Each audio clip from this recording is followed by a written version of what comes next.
Okay, there's just so much going on in the world right now that it's really like I can't even like really go into this without probably getting emotional and irritated. And so before I start talking about my own journey or whatever, I just wanted to say that what's happening in Gaza isn't right, what's happening in LA isn't right, and oh my god, I'm gonna start crying. No, I'm not. I'm gonna get angry, I'm gonna start crying. I don't even know where I'm going right now with this, but like I just honestly I want to yell. I just want to yell and be like what is it gonna do? What is it gonna do? Like we have to do something. If you're tell me what you're doing. Tell me what kind of options there are. I don't have a lot right now, but I want to know what you're doing, what you're going through, what you think about this, because it's just not. Anyway, so the reason why I even start there is because this has been affecting my. I'm doing like mushrooms therapeutically. I'm not using a shaman. I'm doing this myself, and guiding this myself, sort of like going through. I'm using like an intention, I guess you could say, to work through a specific problem. And this keeps coming up, like in my trips. What's happening now, what's going on in the world, it keeps coming up in my trips. It's just really disturbing. It's terrifying. Like the things that I'm thinking and then the visions that I'm seeing are really, really scary. So like I was talking about the trips on the previous round of mushrooms, which was penis envy. I had a little bit of like out of body experience, I guess you could say, where I was like basically, I felt like I was looking through another person's eyes as they were being taken. And this also happened, so I forgot the name of this last time, but I found it. It's called, I don't know if I should put this on camera. It's not, it just says Albino Blue, I don't know how to say that, Vuitton. So this is a totally different thing. I'm getting it very different. So, well, the way I do this is with both strains. So the previous strain, how I did it was I took a small amount and then I took a larger amount, then I took a larger amount, and until it's done. And I'm gonna do the same thing with this. And so, last time I got I got a little bit of out of body where I felt like I was looking through the eyes of somebody else, in like medium doses on the penis envy, and then like on a larger dose, I got more of like a looking at things through like different faces, like different creatures that I've never seen before. Kind of like first I would see their face. Well, no, I wasn't even like, I don't even know what perspective I was looking at this from, because I kept seeing shifting landscapes and creatures and stuff. This one, I only started with a really small amount, and what I got from it was like, it was really, really mellow in comparison. However, I will say that something sort of similar happened. I had kind of like a little bit of I don't think out of body experience is the right term, but point of view shifting. So I was laying on my yoga mat on the ground of my room, after doing some exercises, and my eyes were closed, and I think I was listening to something maybe in the background, but I was not paying attention as much as I did as I was in previous trips with especially the very first one. And so I was more inside my mind, or I guess I was like having visions, but this amount of mushrooms was like a much smaller amount, and I was already having like the similar type of visions as I had on a medium amount of penis envy. This is all relative. I don't know if it was like a gram or something like that. Like a about one stalk. Well, again, this is not the best comparison, because these this strain is smaller. Like the actual mushroom is smaller. So when I say one stalk, and like it's not as thick and stuff. So, and that doesn't even matter, because like there could be different amount of actual like psilocybin in it. So I'm no expert. I can't quite tell you what the actual dosage was or the difference. Well, anyway, sorry for the tangent. We'll go into these visions. So they were really quick. they were very rapid fire shifting visions. I was laying there like one hand on my heart, hand on my stomach, and I was seeing, I was not seeing people going through really terrible things. I was like so I was seeing, I saw someone and they were on the ocean, they were on the beach. They were walking along the beach. Like I was seeing through their eyes and they were walking on the beach, and then it switched and somebody was like in the mall with their friends. Like I was at the mall with my friends but I don't know these people. I don't know this group of people. This is obviously some other people. Like I don't know. And then like I was on a boat in the ocean, and then it kept switching, like a dream, like kind of like certain dreams that I've had. And then I was like hiking up in the mountains, like hiking through these woods and stuff, and like I'm not sure why. Like I don't really get what the point is. I didn't really set the best, or not the best intention, or what is a good or a bad intention. I didn't set a specific intention. It was more of like a general, like my intention for that very first time was like, I want to try this again and get like a comparison of this, of the Albino Blue Vuitton and the Penis Envy. Like that was my intention, which is, sorry for this light in the background. That it was like a very general, general intention. And I guess it was pretty different. It was very different because I didn't really feel a lot of that intensity, like going, as you go up on the Penis Envy, like the very first 20 to 40 minutes, it's like, oh my gosh, like I almost felt pressure building in the back of my head and like in behind my eyes, like pressure building, like not like I'm gonna cry pressure, but behind my eyes, like, oh my gosh, I feel something like pushing through my brain, like something's pushing or fighting, or maybe a little inflammation, or not a headache even, just like, oh, I feel something in my mind. Whereas with the albino, it wasn't, I feel a really minor version of this, like a really small version of this, but it's shorter lasting.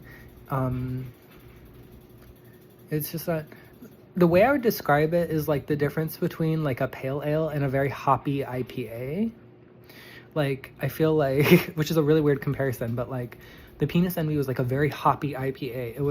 There was a lot more than alcohol in it. There was like all this other stuff that belonged to the hops plant, you know. In this case, it was all these other chemicals that were belonging to the mushroom that were potentially on entourage effect or some kind of something going on with that. So I don't know what it is. Like I'm just guessing here. I don't really know what it is, but the Albino Blue Vuitton, it was a little bit more like a pale ale, where I felt like I was getting more like a distilled hit of the psilocybin without much of an entourage effect. But I can't even confirm that. It just felt like less going on, or less intensity, less pressure, less anxiety, less stomach issues, less jitters, not as fast of a beating heart. So my very final trip with the PEs, my heart was beating dun dun dun dun dun dun, dun like a machine gun, and so just less of a different stuff in there, but still really like, but oh, the albino is so euphoric. It is very euphoric, and like you just smile, so, and you're like, wow, and you feel peaceful. The PEs were they were not so peaceful. There was no chill. The PEs had no chill. The albino was like just pure chill. Like it was not just pure chill. It was like, oh, like an overflowing of feeling lifted, loved, euphoric, relaxed, chill, zen, but also like alert, but much more still. I don't know how to describe the PEs. The PEs were sharp, alert, anxious, really deep, really raw, very archetypal, very visual, very maybe a little bit auditory.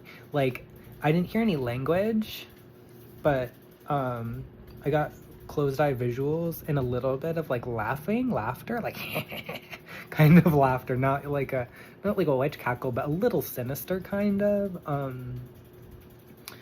Oh, the PEs, like there's some context differences. So about a month ago when I started, 2 weeks ago, 3 weeks ago, when I began the process. When was it? I take these long breaks, and I take a day to 2 day breaks in between each session to make sure that I'm getting that I'm not building up too much of a too strong of a tolerance. Like a little tolerance is totally fine, but I don't want like a super strong tolerance. I don't want to take them back to back every day, and definitely not multiple times a day. And so basically with the PEs, I'd switched from consuming like cannabis kind of daily to cold turkey, zero. And why that's a context difference is marijuana can take about a month to 2 months for some people to get out of your system fully. And I actually think the marijuana made the penis envies calmer, which is kind of scary if you think about it, because they are intense. They're very they're very unforgiving.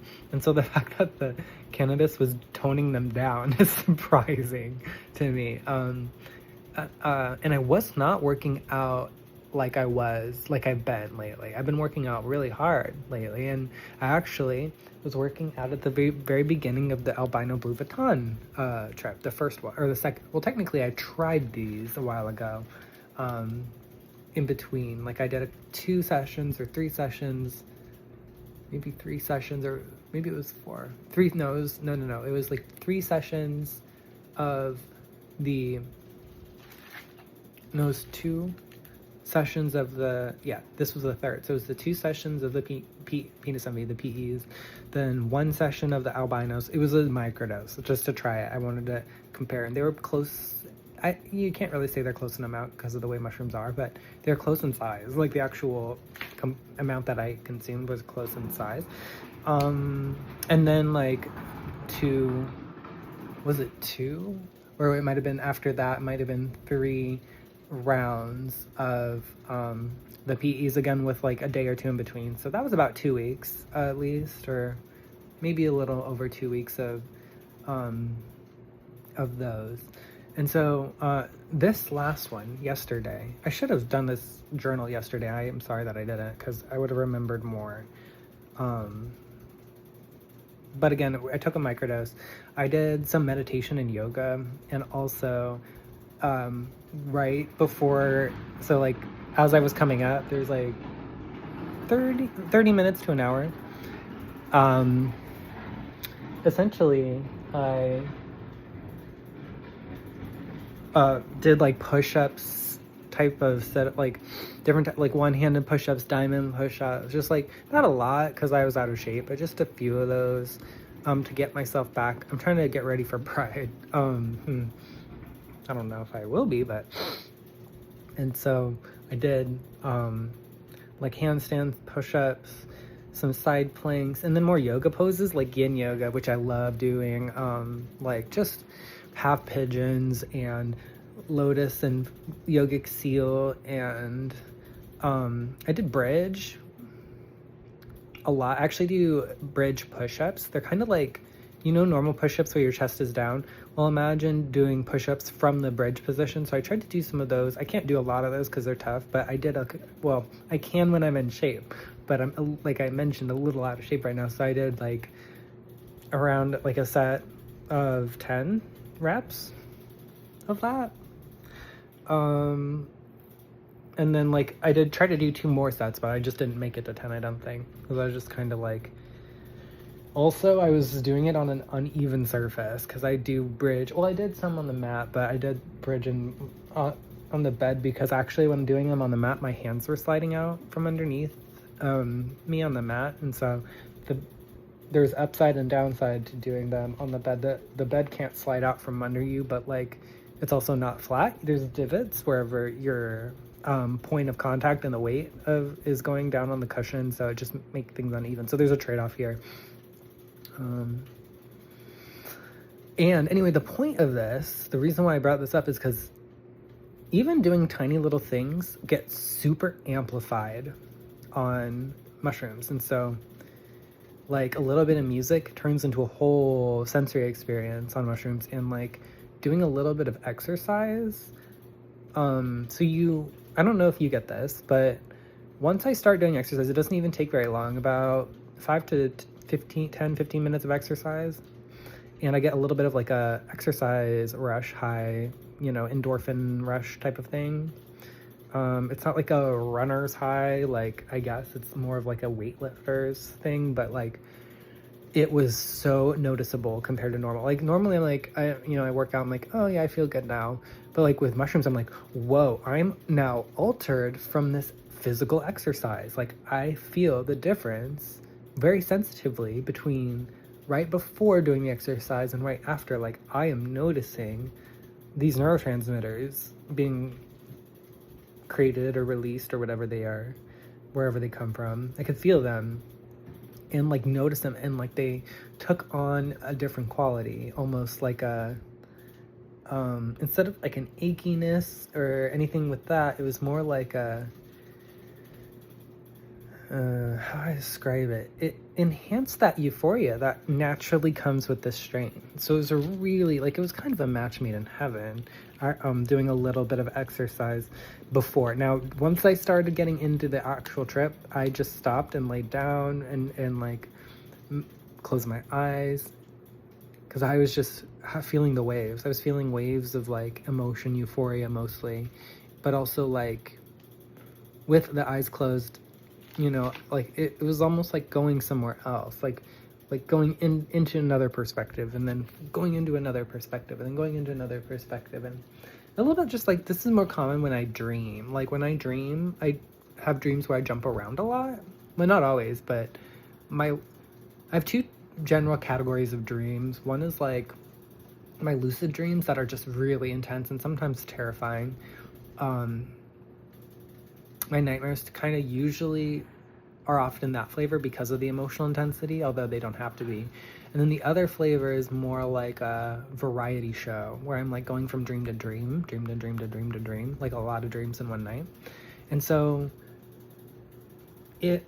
I can actually compare the two trips to this. So, the penis envy were more like my lucid dreams, where it's like, oh my God, this looks so real. Like, what is going on? It reminds me of the only acid experience I've ever had a little bit more. It was like a sharper kind of stronger buy-in, more convincing buy-in to what I was seeing, to the point where I got a little more scared. Whereas I felt like I maintained a lot of my clarity. And this is a dosage size, by the way. The closer you get to a breakthrough, I believe. I don't know if I've ever even had a real breakthrough, but from what I've heard and my lay of the landscape, my lay of the psychedelic landscape is like the closer you get to a breakthrough, the more immersive this experience is and the more you feel like it's really happening. So I didn't really have any of that feelings of like, oh, this is totally really happening on my microdose of the Albino Blue Vuitton. But there was that distinction, that kind of variety show aspect to looking up of the eyes of all these different people. And like this even happens with like looking through the perspective of animals, like looking down from the sky, like from a bird I view, like maybe a real bird actually. And so it was just a very, very quickly changing and very, very safe. It felt much safer and it felt like I was a lot further away from the action in a weird way. Like I not dissociated, but not identified. Like I wasn't like, oh my gosh, I'm really here and this is scary and is this, and I didn't have the anxiety or the paranoia of like there's some religious elements I felt with the penis envy, where I was like, this is afterlife, this is death. This is what happens. We go through a type of psychedelic fractal landscape after we die. That was like an immediate internal knowing on the PEs, which I don't know if I feel this way now that I'm not on them, but that's what they were convincing me of. And then the Albino Blue Vuitton didn't really convince me of anything other than the fact that it made me think of this more of as similar to the dreaming landscape. I was like, I have actually used marijuana for many years to stop having bad dreams. I was never given a medical, um, like a med card or whatever it's called, but they like they were in a way medical for me in some sense. Like it wasn't a conscious thing where I'm like, oh, it was honestly just a daily use. Like it was a benefit of the daily use. I enjoyed feeling stoned and stuff. It was fine for that, but I did think that there was some underlying motivation maybe to not have such upsetting dreams. Like I used to have dreams. This is okay, trigger warning. I've been through things that are inappropriate sexually, and one of my dreams was like this person covered in burns that just runs at you really fast and like grabs your private parts, and it's really disturbing. Like I know it just sounds disturbing to even say that, and that's as simple as the dream was, and it's awful. And it kind of comes on the tail of another dream, usually like it's a secondary or a tertiary dream, but it's so it's like a jump scare, and I hate it, and I hate it, and I hate it, and I hate it. I can't even express how much it upsets me.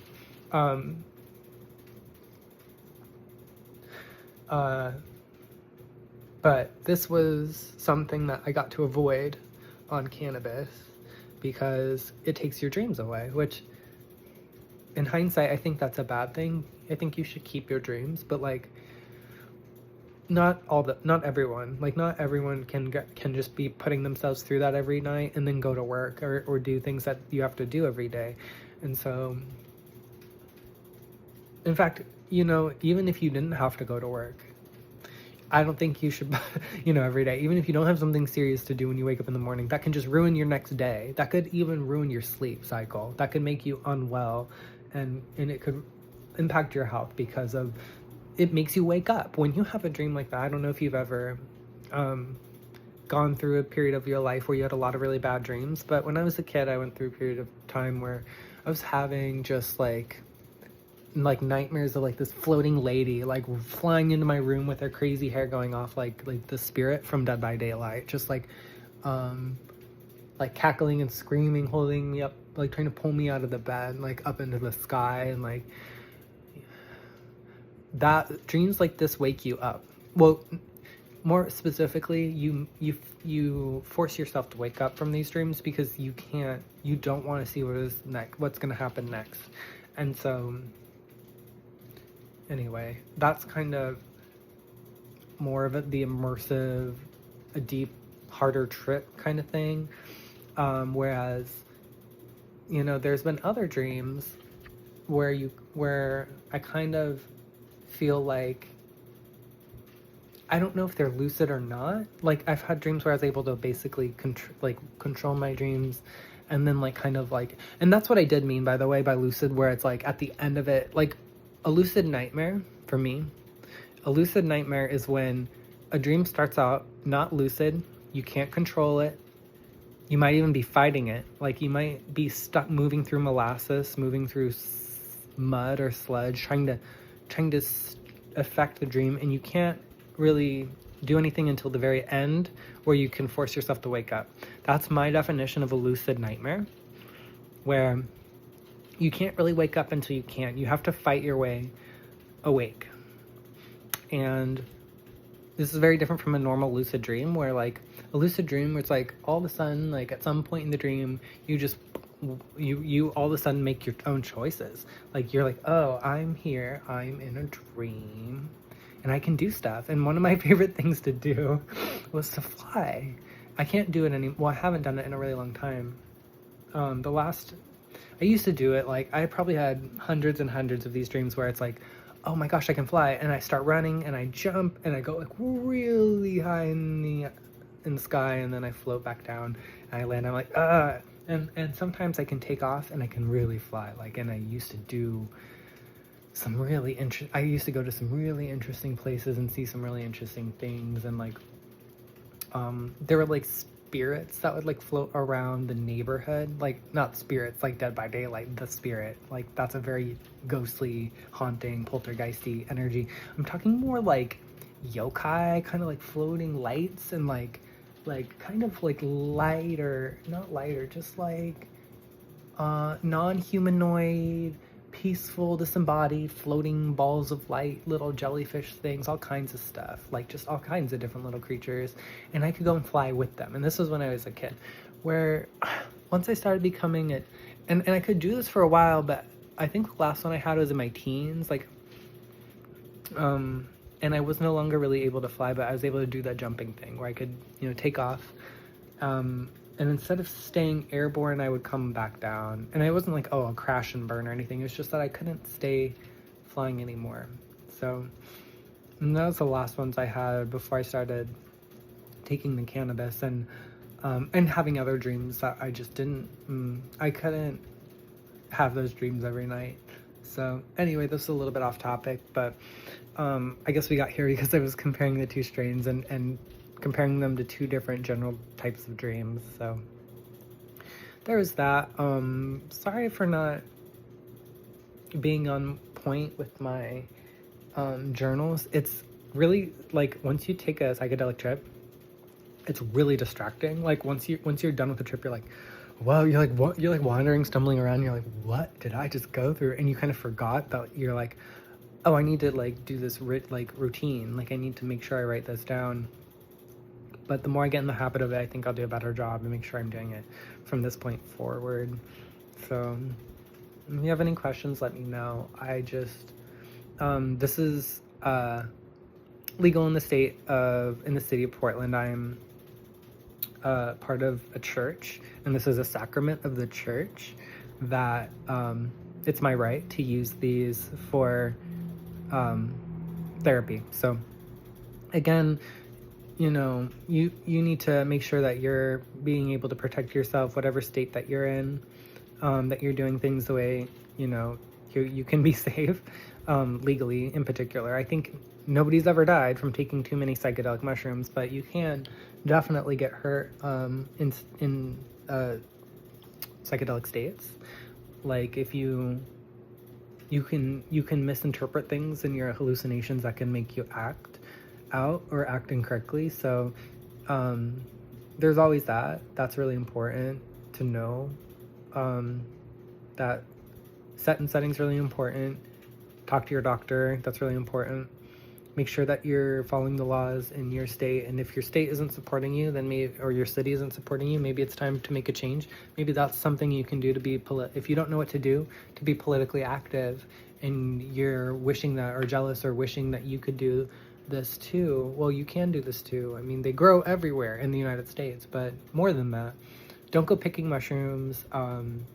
There are a lot of deadly lookalikes, little white mushrooms and little brown mushrooms. There's species of those that they all look alike and some are poisonous. So just know the facts, know what you're doing.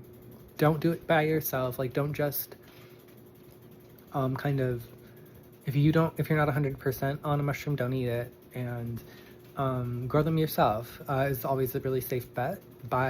You can buy, there's actually Midwest grow kits. I've grown my own mushrooms with them before, and they were okay. I don't think I was particularly good at it, but they worked, they actually worked. So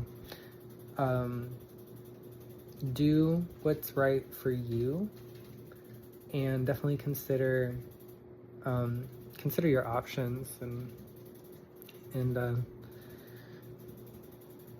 think that about wraps it up for today. I can't think of anything else.